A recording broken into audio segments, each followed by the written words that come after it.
Good morning, everyone. Take our places.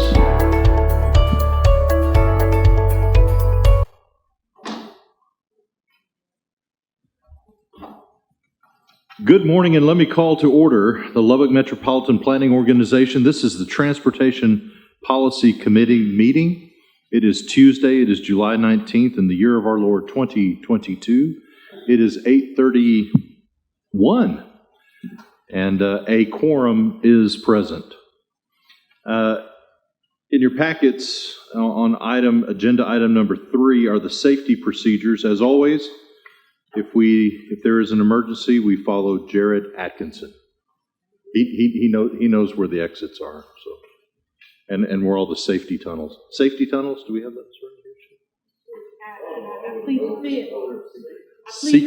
The secret safety tunnel. Yeah. At this time, agenda item number 4 is our public comment section. Ms. Walker, do we have anybody sign up for public comment? I will close public comments and move to item 5, which is approval of the June 21st, 2022 meeting of the Transportation Policy Committee. Do I have a motion? Move to approve. Second. I have a motion by Councilman Massengale, a second by Councilwoman Sheila Patterson-Harris to approve the minutes of the Transportation Policy Committee as presented. Is there any further discussion or any changes? Hearing none, call for the question. All in favor? Aye. Any opposed? Motion carries. Item 6 is the Lubbock Metropolitan Planning Organization's Transportation Policy Committee will provide an opportunity for public comment regarding fiscal year 22-23 and fiscal year 23-24, the Unified Planning Work Program, or the UPWP. Mr. Jones. Thank you. As I noted in your agenda comments, the USDOT requires public participation in the planning process as a matter of transparency and equity. TxDOT, on the other hand, also requires public involvement as a matter of fiscal responsibility. The opportunity to comment today satisfies our approved public participation plan with a 10-day comment period. The plan began on July 1st. First opportunity to comment was July the 5th. Second opportunity to comment was July the 7th. And this third and final opportunity this morning will close the review period. The chair will open the opportunity to comment on the 23 and 24 budget and close the comment period at your prerogative. Is there anyone here that wishes to speak regarding the fiscal year 23 and 24 Unified Planning Work Program, the UPWP? Is there anybody here that wishes to speak? If not, I will close the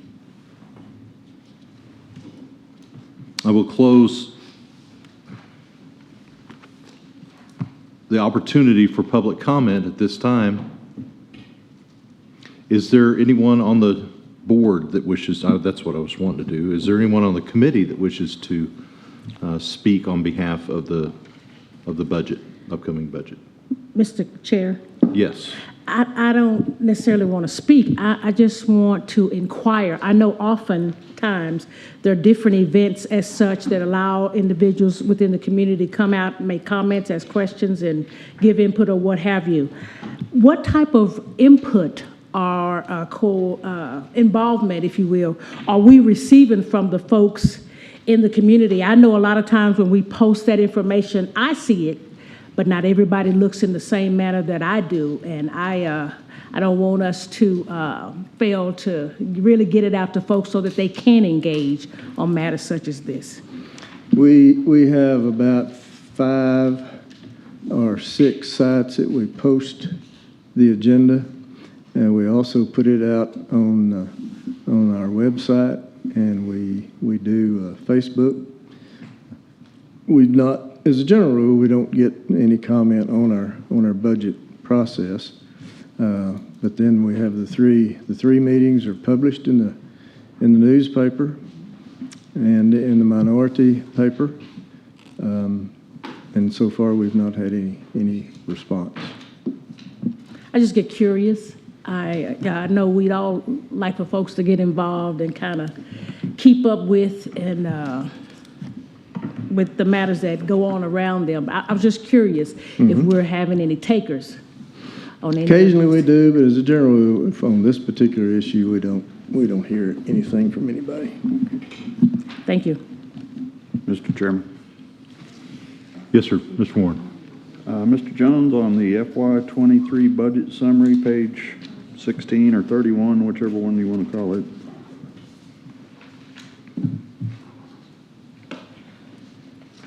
What is the $500,000 text dot contribution to short-range planning? What is the 500,000? That's in the city bus. Mr. Chair. Mr. Mandura. So that is a planning grant that we sought through the TxDOT coordinated call project through the PTN division, and it's a $500,000. It's the next step in the facility planning project. Okay. Just want to make sure it's not coming out of my budget. That's a $500,000 coordinated call for city bus. Okay, thank you. Sorry. All right, thank you all. Any other comments from the committee regarding the budget? I will close agenda item 6 and move to agenda item number 7 to discuss and take appropriate action to advance resolution 2022-10 regarding the fiscal year 23 and the fiscal year 24 UPWP to the Texas Department of Transportation, the Federal Highway Administration, and the Federal Transit Administration for final action. Mr. Jones. Thank you. You'll note in your backup that I wrote of a re-energized focus on our budget for the 23-24 format, concentrating on freight movement, rail carrier, and other intermodal carriers, including pipelines, airports, and public transportation.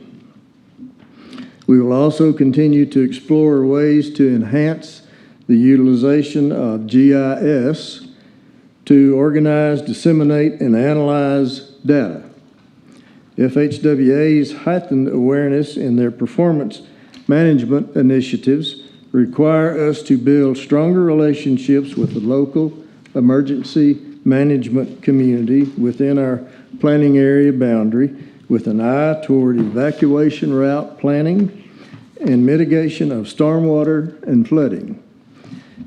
You also have noted that we will continue to increase our focus on the use of ITS, Intelligent Transportation Systems Technology, and TSMO, Transportation Systems Management and Operations programming to assist in congestion management, incident management, and overall system safety and operations efficiency. We will continue to work to increase the effectiveness of the South Plains Rural Transportation Planning Organization, the RPO, by enhancing their role in our planning process. One segue into that goal is to maximize our efforts on implementing FTA's regional models of cooperation as a facet or component, if you will, of their PEAS, PEA program, Planning Emphasis Areas, or PEAS. That federal guidance tells us that our public transportation nodal partner requires us to think and act beyond traditional boundaries and adopt a coordinated regional approach to transportation planning and implementation. USDOT guidance specifically encourages the MPO and its transit partners to partner with the RPO to conduct transportation planning in the non-metropolitan areas. Again, in 23 and 24, we will continue to serve in the regional coordination effort currently housed at South Plains Association of Governments as part of our contribution to USDOT's Ladders of Opportunity initiative to help identify connectivity gaps serving Title VI and EJ populations and their access to essential services such as medical, education, jobs, shopping, etc., within the 16-county SPAG region and the 17-county TxDOT district. We will also continue to coordinate and cooperate with TxDOT, FHWA, and FTA to maintain our performance regarding USDOT's Performance Management Program. PM1, safety, PM2, pavement and bridge conditions, and PM3, which is systems performance, freight, and CMAQ. CMAQ is the air quality program that, since we are attainment, we don't have to participate in. The program also includes the Transit Asset Management Plan, the TAM, and the Public Transportation Agency Safety Plan, PTASP. The budget also shows you where your advisory committee is recommending sub-consulting programming for account 8406 at $114,400. They are recommending to continue the city-sponsored GIS database development and maintenance agreement and the maintenance of eligibility and operations for City Bus. We will continue with our outside legal representation at Task 1.3 and our new FTE at Task 1.1. We will continue the update of our new travel demand model with a base year of 2017 and a forecast year of 2050 in Task 2.1, and we will add Task 4.4, which calls for additional work on a freight plan consistent with TxDOT's expanded initiative on the statewide freight plan. Task 5.4 is new, and it represents a contingency set aside to be able to respond to issues that might come up given our new 2-year format. And finally, Task 5.3 is to facilitate the new US 82 corridor study recently launched by TxDOT.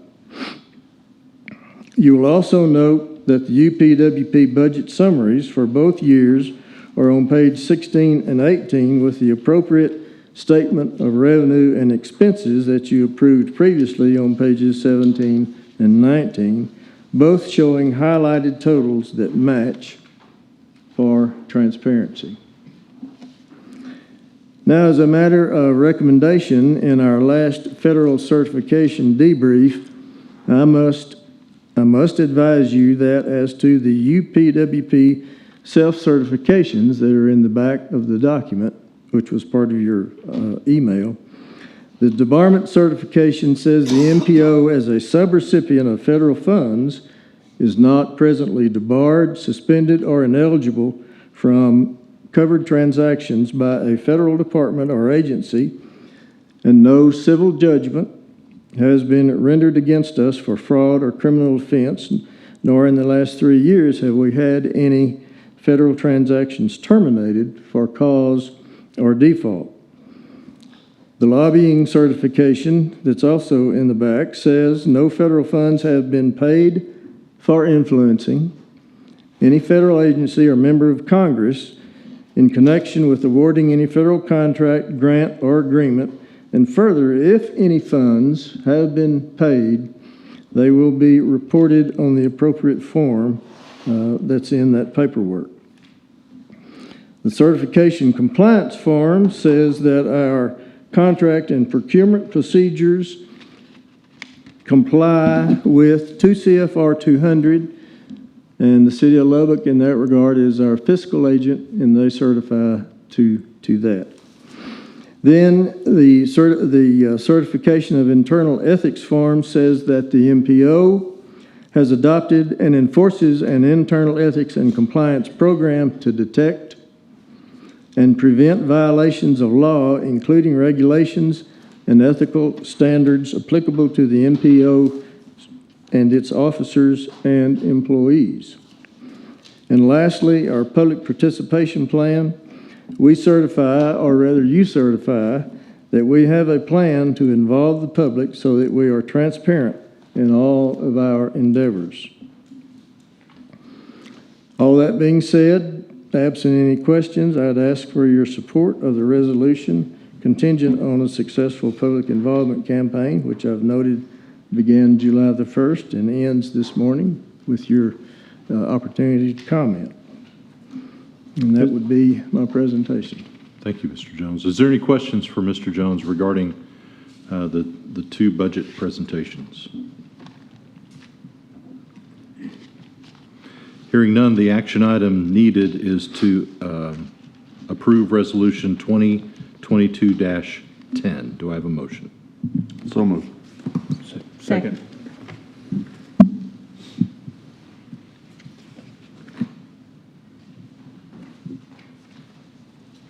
I have a motion by Mr. Warren, and I have a second by Councilmember Wilson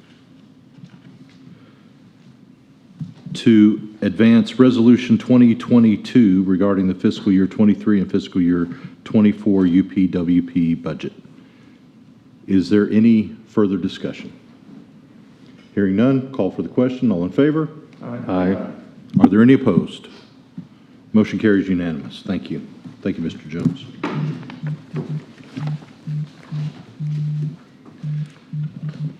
Item 8 is to discuss and take appropriate action regarding Resolution 2022-11 relating to proposed changes in the fiscal year 22 to 31 and the fiscal year 23 to 32 10-year plans to support the fiscal year 23-26 transportation improvement plans. It's the TIP plan.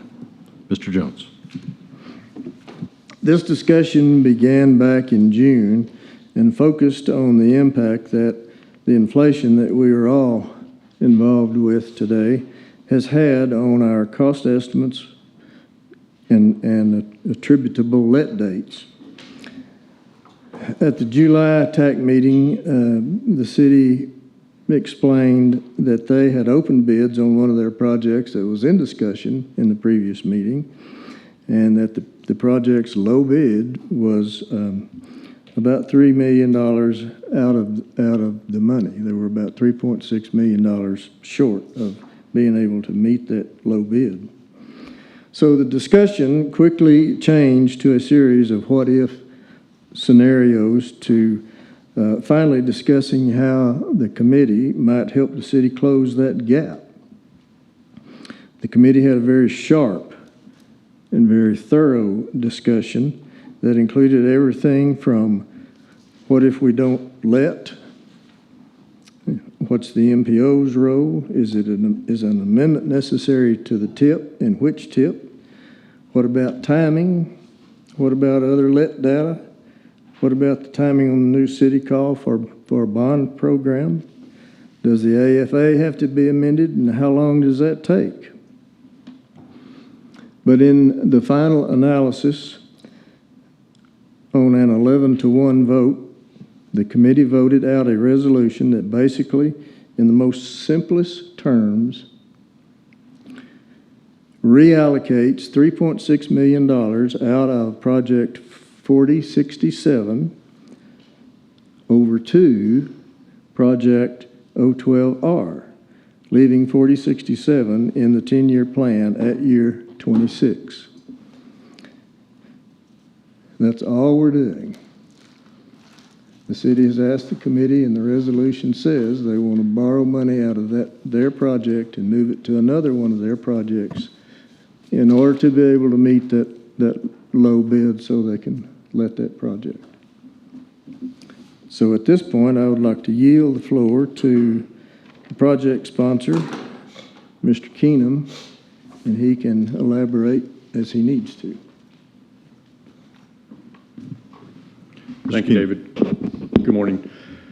He kind of summed it up pretty succinctly of what we're trying to do. Our bid, real bid, everything else on the 10-year is really theoretical. We don't know what the bids are going to come in. We've got estimates.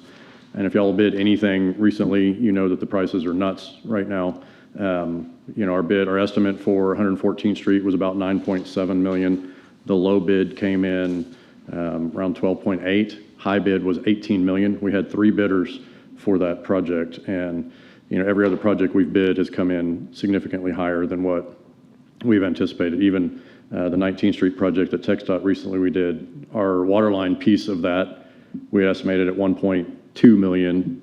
The bid for that water line came in at 3 million. And so we're seeing this across the board on everything we're bidding with construction. And so what we had asked to do, and as David said, we had a very sharp discussion in the TAC meeting with this money. And effectively, we're pulling money from one of our own projects, 4067, the Upland, our last phase of Upland, shifting that money up to current day project of 114th Street.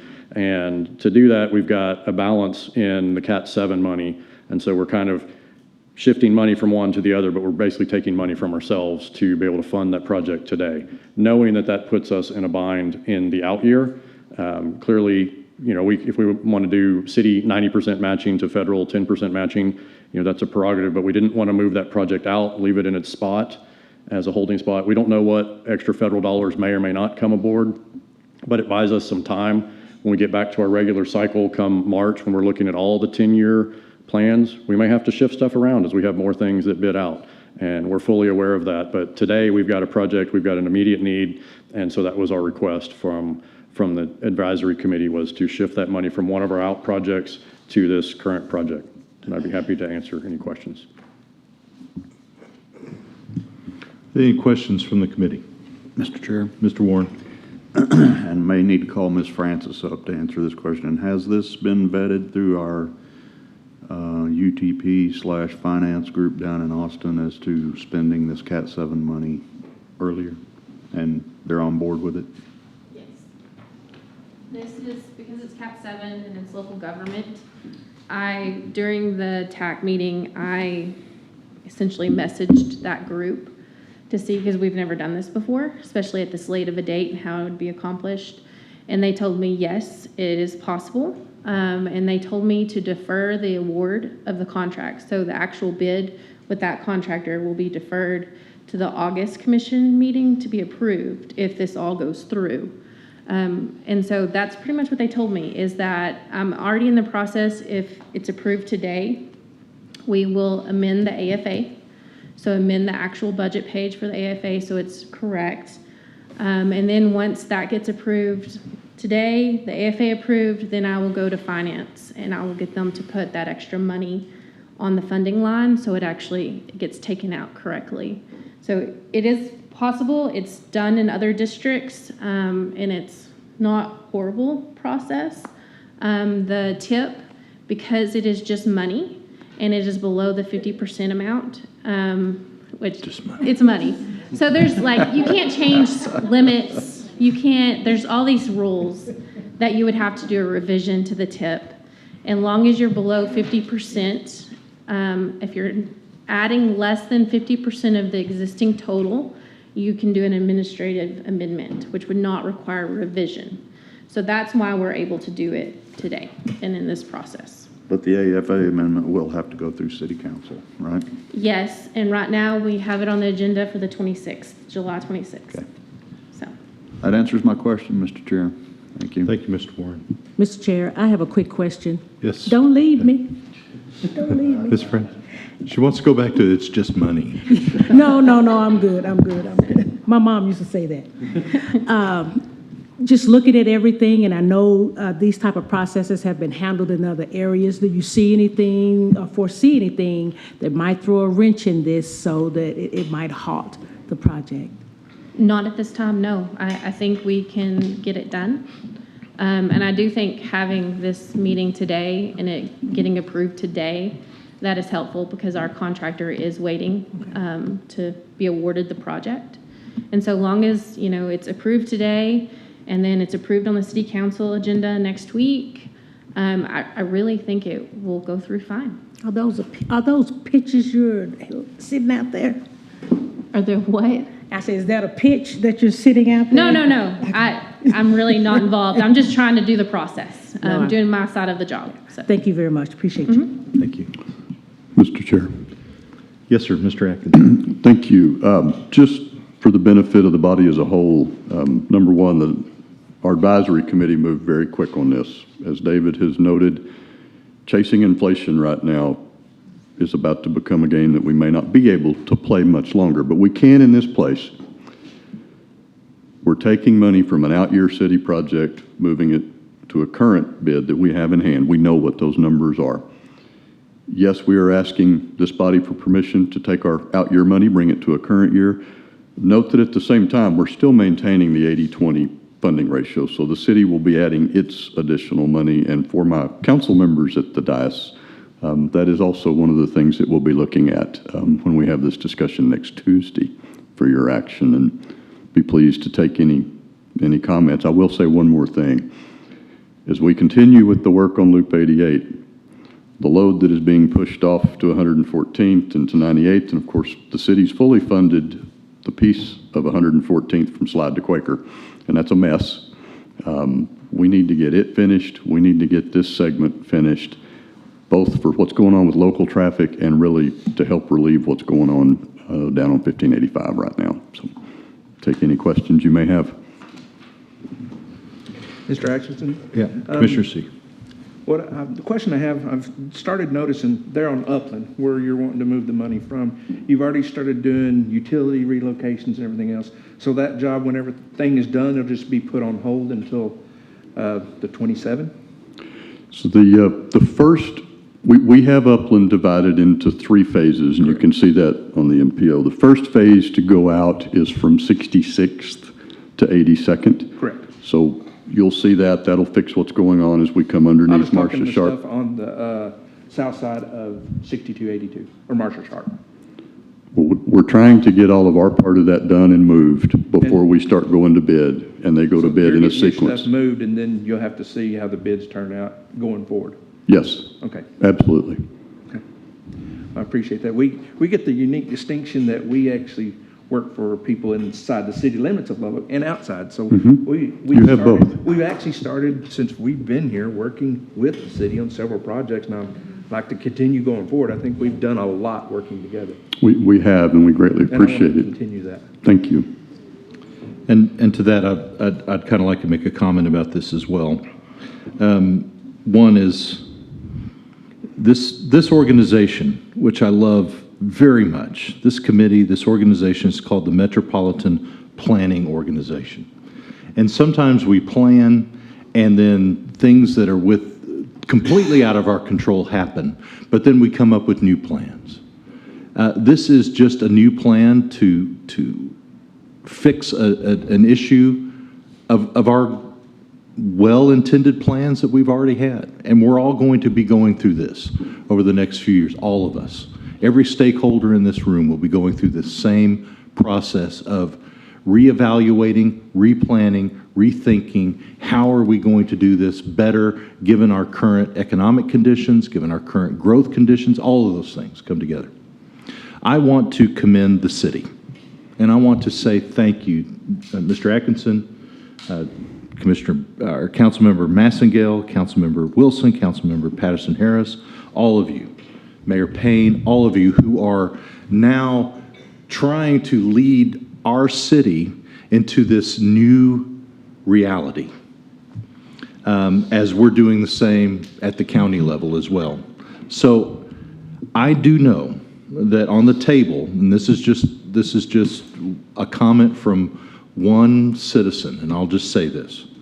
I know that y'all are in discussions on a bond, and I know that this particular discussion and bringing that forward to the people of the city of Lubbock will factor into how we're planning this project, how we're planning future projects, and I want to say that the county stands in full support for the people and for the city of Lubbock to go forward with this.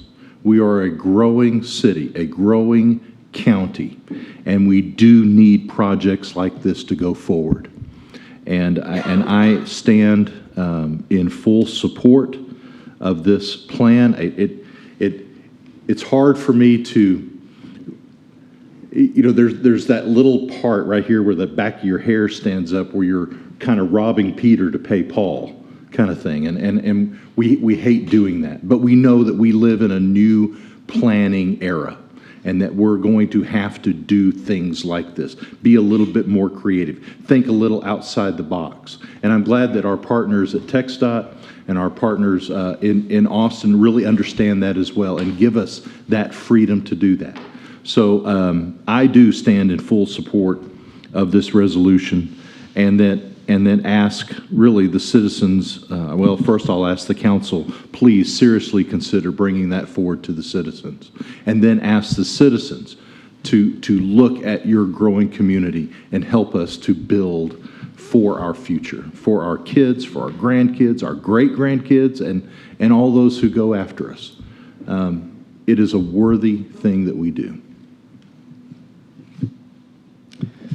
Mr. Chair, might I have just a second? Yes, please. To address Mr. Warren's question. Oh, please. With regard to the role of the MPO. At our Tempo meeting last week, Mr. Lucero had a one-on-one meeting with the STIP staff. Say that 5 times fast. I'm sorry, Martin, that was...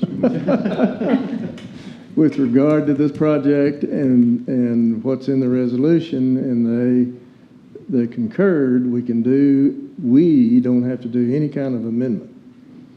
All we have to do is upload the transaction in the eStip portal, make sure it's in TxDOT Connect, and we don't have to do an administrative amendment. So it's that simple. Thank you for that, and Mr. Chairman, I will just say that the hair on my head did not stand up when all this, And understand that. So noted. Councilman Maskill. Thanks, Judge. First of all, Judge, thanks for your comments.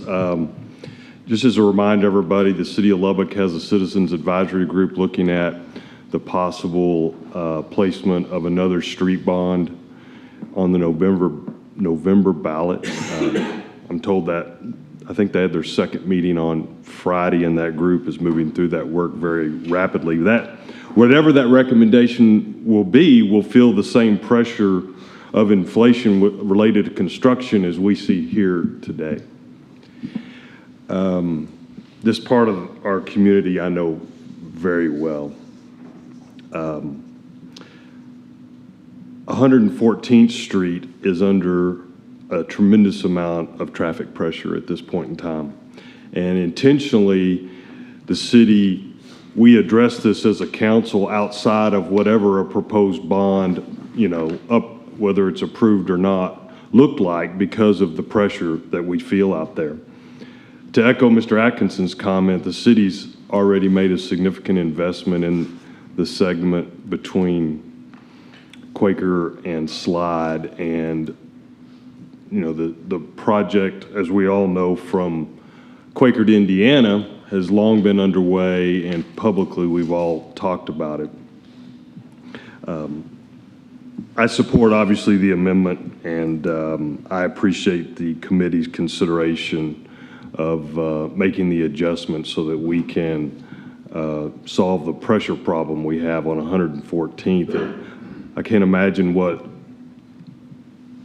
if we weren't able to do that segment between Quaker and Indiana, what that would look like, and that would really render our investment from Quaker to Slide. It would really make it a lot less productive. So obviously I'm in support of it. I appreciate you allowing me to make a comment. Thank you. Thank you, council member. Mr. Atkinson, your light's on? Do you have it? Okay. Is there any other committee member wishes to make a comment? Commissioner C., I'll look to you for a motion regarding Resolution 22-11. I'd make a motion that we support Resolution -22. Which one is it? Resolution 22-11.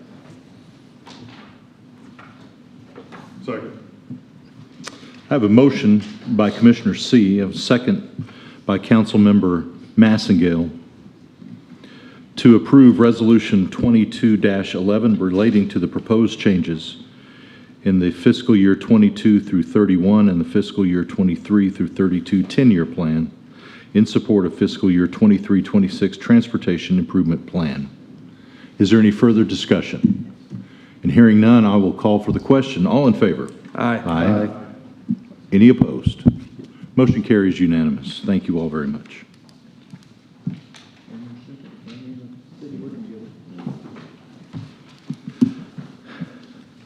Reports. Mr. Jones. See, you were over there just getting all comfortable and stuff.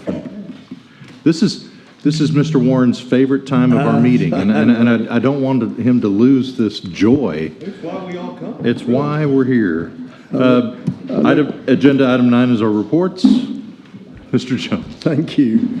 On page 27, you have an article about a lawsuit that alleges TxDOT's I-35 expansion is violating the law. Yeah, it sure is. The Texas Public Interest Research Group, in association with Environment Texas, in association with Rethink 35, have filed a suit against TxDOT regarding their expansion of I-35. The Austin Monitor is reporting that it's a local movement to stop a wasteful and harmful highway expansion. They want the lawsuit to force TxDOT to rescind its expansion scheme in favor of new unified project that defines all the potential impacts. They have concerns about the environment, about air quality, and induced demand. The impacts of induced demand. Induced demand is a phenomenon that if you build it, they will come.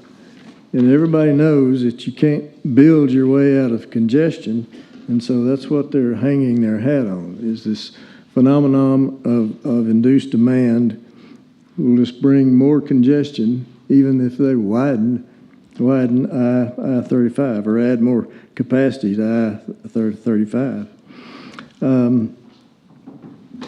Anyway, it'll be interesting to see what transpires with that lawsuit. Then on page 29, you have, if you've been following the quagmire of the Texas Central Railroad for the last couple of years, you'll be surprised to see that the Texas Supreme Court has ruled that the project has eminent domain authority now, and they can begin to chase all that right away that it's been blocking their progress. And we're talking about the bullet train between Dallas and Houston. So again, it'll be interesting to see how that continues on. Then on page 32 is an article about Texas adopting a digital license plate for certain types of trucks. It opens up a whole new array of communication strategies and techniques. You can advertise on it, you can message on it, you can receive and send alerts on it, you can exercise certain GPS scenarios, and the beginners, if you will, say that it's all an effort, once again, to start chasing traffic violations. But right now, it's only for a certain class of trucks and not automobiles. And then lastly, on page 35 is our monthly financial report through May, or the 66th percentile. You can see we are 301% collected on our revenue, and we're showing 42.9% on our expenses. So we are doing good on our budget. And that's my report, Mr. Chair.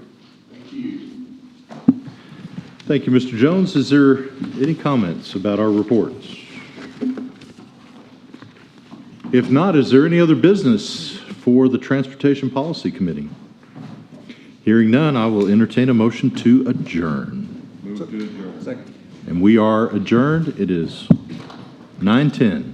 And as always, we appreciate your attendance and your attention. I know you're busy. Thank you for being here.